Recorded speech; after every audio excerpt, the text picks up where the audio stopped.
poprawiamy instalację. Przejmujemy serwis. Tak to tutaj wygląda. Nieoglądane, nieotykane musimy zaizolować i wyczyścić i oczywiście podnieść całą jednostkę do góry.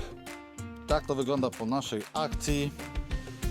Agregat jest podniesiony, rurki są zaizolowane, dodatkowo zabezpieczone, żeby żadne ptaki nic nie wydziubywały, także robota skończona sukcesem. Jak Wam się podoba?